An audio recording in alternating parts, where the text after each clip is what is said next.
السلام علیکم ورحمۃ اللہ وبرکاتہ. ناظرین کرام، بصیرت آن لائن کے خاص پروگرام گردش ایام میں آپ کا استقبال ہے. میں ہوں آپ کے ساتھ آپ کا میزبان غفران ساجد قاسمی. جیسا کہ آپ سبوں کو معلوم ہے کہ یہ پروگرام ہمارا ہر ہفتے منگل کو رات کے 8 بجے پیش کیا جاتا ہے، جسے ہم اردو میں گردش ایام اور انگلش میں ویکلی نیوز راؤنڈ اپ کا نام دیتے ہیں. اور ہمارے ساتھ ہفتہ بھر کے حالات پر تجزیہ اور تبصرہ کرنے کے لیے معروف کالم نگار اور مبصر جناب ڈاکٹر سلیم خان صاحب ہوتے ہیں. آج بھی ایک بار پھر ہم آپ کی خدمت میں حاضر ہوئے ہیں اور ہمارے ساتھ ڈاکٹر سلیم خان صاحب ہیں. تو میں سب سے پہلے اپنے پروگرام شروع کرنے سے پہلے میں جناب ڈاکٹر سلیم خان صاحب کا اپنے پروگرام میں استقبال کرتا ہوں. ڈاکٹر صاحب، آپ کا استقبال ہے ہمارے پروگرام میں. شکریہ. السلام علیکم. ڈاکٹر صاحب، ایک بڑا اہم موضوع رہتا ہے جو ہمیشہ جب بھی سپریم کورٹ میں ججوں کی تقرری کا، بالخصوص جج اور چیف جسٹس وغیرہ کی تقرری کا معاملہ آتا ہے، تو اس وقت ایک لفظ جو ہے وہ گردش میں ہوتا ہے، کالجیم سسٹم. تو آخر یہ کالجیم سسٹم کیا ہے اور حکومت اس میں اپنی نمائندگی کیوں چاہتی ہے؟ ذرا اس پر تفصیل سے روشنی ڈالیں تاکہ ہمارے ناظرین اس کو سمجھ سکیں. دیکھیے، کسی بھی سیاسی نظام میں کچھ چیک اینڈ بیلنس ہوتا ہے، اور وہ چیک اینڈ بیلنس یہ ہے کہ ہر سیاسی نظام کے 3 پہلو ہیں. ایک تو مقننہ ہے جو قانون بناتا ہے، لیجسلیشن جس کو کہتے ہیں، اور اس کے بعد عدلیہ ہے جس کو آپ جوڈیشری کہتے ہیں، اور انتظامیہ ہے جس کو آپ ایڈمنسٹریشن کہتے ہیں. تو آئیڈیلی یعنی نمونہ تو ایسا، مثالی تو یہ چیز سچویشن ہے کہ جس میں یہ تینوں ایک دوسرے سے بالکل آزاد اور خود مختار، لیکن عملاً ایسا نہیں ہوتا. عملاً یہ ہے کہ جو انتظامیہ ہے، ایڈمنسٹریشن ہے، اس کے اوپر لیجسلیشن کا یا مقننہ کا فل کنٹرول ہوتا ہے. جتنے سرکاری افسر ہوتے ہیں، ان کے تبادلے، ان کی ترقی، وہ تمام چیز جو ہے وہ مرکزی حکومت یا صوبائی حکومت، اسٹیٹ گورنمنٹ کے انڈر میں ہوتی ہے. تو انتظامیہ کی آزادی تقریباً ختم سی ہے، سمجھو. آپ دیکھتے ہوں گے جیسے ہی کوئی سی ایم آتا ہے، سب سے پہلا کام وہ تبادلے کرتا ہے. اپنی پسند کے افسران کو وہ جو ہے وہ مختلف سیکریٹریز کے عہدوں پہ لاتا ہے، اور پولیس کے عہدوں پہ جو ہے وہ بڑے پیمانے پر تبادلے ہوتے ہیں. تو یہ سارے تبادلے جو ہے وہ جو حکومت جس کو آپ کہتے ہیں یا مقننہ لیجسلیشن کی مرضی سے ہوتے ہیں. تو اس لیے انتظامیہ بہت کم لوگ ایسے ہوتے ہیں ایڈمنسٹریشن میں جو کہ حکمرانوں کو یا سیاست دانوں کو کی آنکھوں میں آنکھوں ڈال کے بات کرتے ہیں اور یہ کہتے ہیں کہ میں اس حکم کو نہیں مانتا، اس لیے کہ یہ میری ذمہ داری یا آئینی ذمہ داری کے خلاف ہے. اور ایسا جو لوگ کرتے ہیں ان کو مختلف بہانوں سے جو ہے وہ جیل میں بھیج دیا جاتا ہے. اس کی کئی مثالیں آج بھی موجود ہیں. تو میں یہ کہہ رہا تھا کہ یہ جو 2 حصے ہیں، یہ تو اس پر تو مطلب ایڈمنسٹریشن پر تو مقننہ نے، لیجسلیشن نے فل کنٹرول حاصل کر لیا ہے. لیکن عدلیہ اب تک ان کے شکنجے سے آزاد. اس سے پہلے کوشش کی گئی تھی این جی اے سی بنا کے کہ جو تقرر ہوتا ہے اس کے اندر لیجسلیشن کا کچھ نہ کچھ حصہ ہو، لیکن اس کو سپریم کورٹ میں چیلنج کر دیا گیا. اور سپریم کورٹ کی جو آئینی بینچ تھی، کانسٹیٹیوشنل بینچ، اس نے اس کو انکانسٹیٹیوشنل قرار دے دیا. یعنی حکومت کا فیصلہ اگر دستور کے خلاف ہو تو سپریم کورٹ کو اختیار ہے کہ وہ اس کو رد کر دے، اس بنا پر کہ وہ دستور کے خلاف ہے. اس لیے کہ دستور کا تحفظ وہ جو ہے وہ عدلیہ کی ذمہ داری ہے. تو قانون تو لیجسلیشن بنا سکتا ہے، لیکن اگر کسی قانون کو چیلنج کر دیا جائے تو عدلیہ یہ فیصلہ کرتی ہے کہ وہ دستور کے آئین کے مطابق ہے یا نہیں ہے. اگر ہے تو وہ جاری رہتا ہے اور اگر نہیں ہے تو اس کو واپس لینا پڑتا ہے. تو یہ وہ ختم ہو گیا. اور کالجیم کا سسٹم ہے.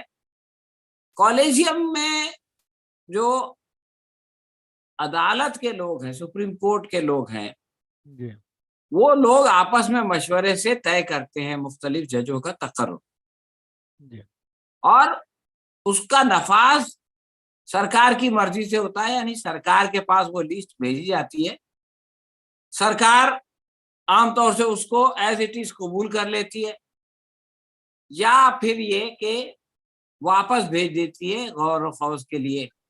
کچھ لوگوں کے ناموں پر وہ دوبارہ غور کرنے کے لیے کہتی ہے.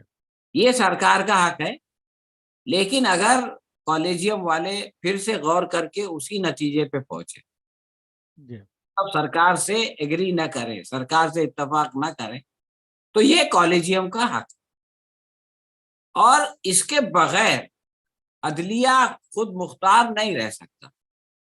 اس لیے کہ اگر سرکار کی مرضی سے ججز کا تقرر ہونے لگے تو حکومت ایسے ججوں کو مقرر ہی نہیں کرے گی جن سے کہ اس کو اندیشہ ہو کہ وہ اس کے خلاف کوئی فیصلہ کرے. بالکل. تو حکومتیں یہ چاہتی ہیں کہ یہ جو آزادی ہے اس پر جو ہے وہ قدغن لگائی جائے. اور جس حکومت کو دھاندلی کرنا نہیں ہے وہ اس کے بارے میں زیادہ فکر مند نہیں ہوتی. بھئی اگر آپ انصاف کر رہے ہیں, اگر آپ آئین کے مطابق کام کر رہے ہیں, تو آپ کو کیا خطرہ ہے؟ کوئی بھی جج ہو, وہ آئین کے مطابق فیصلہ کرے گا تو آپ کی جو فیصلے ہیں اس کی تائید کرے گا. لیکن اگر آپ کی نیت خراب, آپ کی نیت یہ ہے کہ جناب ہم اپنے فائدے کے لیے, اپنے سیاسی مفاد کی خاطر دستور کو, آئین کو پامال کرنے سے گریز نہیں کریں, یہ آپ کی نیت ہے, تو پھر آپ ایسے ججز کو وہاں دیکھنا نہیں چاہتے جو آپ کے خلاف, آپ کے ان فیصلوں کے خلاف فیصلہ کر سکے. یہ ہے اصل جھگڑا. تو اب آپ دیکھیں کہ جب خود یہ لوگ بار بار یہ کہتے ہیں کہ یہ کیا نظام ہے کہ جس میں جج خود طے کرتے ہیں کہ کون جج ہو, لیکن یہ تو لیجسلیشن کے ساتھ بھی ہے. جب یہ لوگ طے کرتے ہیں کہ بھائی فلاں آدمی جو ہے وزیر اعظم ہوگا, اور وہ وزیر اعظم یہ طے کرتا ہے کہ فلاں آدمی فلاں وزیر ہوگا, تو کیا اس میں عدالت مداخلت کرتی ہے؟ صحیح. وہ جب یہ لوگ خود تو چاہتے ہیں کہ سارے تقرر خود اپنی مرضی سے کریں, نہ صرف یہ کہ اپنے بلکہ ایڈمنسٹریشن کے بھی سارے فیصلے خود کریں, ان کی جو ہائرارکی ہے, ان کا جو سسٹم ہے, اس کا لحاظ نہ کریں. لیکن دوسروں کے لیے یہ چیز ان کو گوارا نہیں, اس لیے کہ جو سینیارٹی کے لحاظ سے ایسے ججز آ جاتے ہیں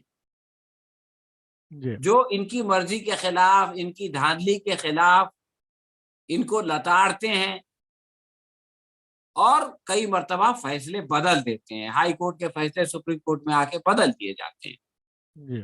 یہ ہوتا ہے اس لیے کہ ان لوگوں کے لیے جو چھوٹی عدالتیں ہیں, یعنی مقامی سطح کی, یا ہائی کورٹ کو متاثر کرنا آسان ہے, سپریم کورٹ کو متاثر کرنا, اس کے فیصلوں کو متاثر کرنا مشکل. تو یہ آپ ڈاکٹر کفیل کا فیصلہ آپ کو یاد ہوگا کہ وہ نیچے کیا ہوا تھا اور اوپر کیا ہوا. کئی مرتبہ یہ تو یو پی حکومت کے ساتھ بہت مرتبہ ہوا ہے کہ اس نے جو ہے وہ یوگی سرکار کو جو ہے پھٹکار سنائی.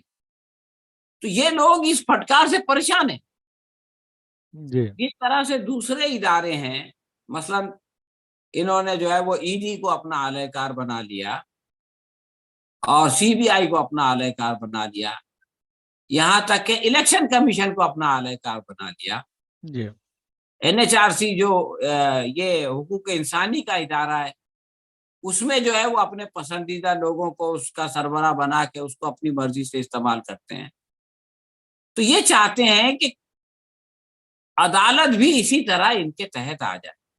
جی اور اس لیے ایک ماحول بنایا جا رہا ہے، نائب صدر جو ہے وہ بار بار اس کے بارے میں بات کرتے ہیں، اور اس بار تو انہوں نے خط ہی ایک لکھ دیا، حالانکہ وہ خط میں نرم زبان ہے، وزیر قانون نے جو خط لکھا ہے جی اس میں یہ لکھا ہے کہ سپریم کورٹ اس پر غور کرے کہ کالجیم میں ان کا بھی ایک نمائندہ ہو، جی لیکن وہ نمائندہ جب آئے گا نا تو وہ اتنا فتنہ فساد پھیلائے گا کہ وہ ان کا کام کرنا دوبر کر دے گا. یعنی یہ لوگ ایک سوراخ سے اگر داخل ہو گئے، یہ لوگ، یعنی میں مودی سرکار کی بات نہیں کر رہا ہوں، کوئی بھی حکومت جی یعنی حکومت اگر کا وہ کوئی اس بھی، میں کسی بھی داخل ہو حکومت کا جائے گی نمائندہ.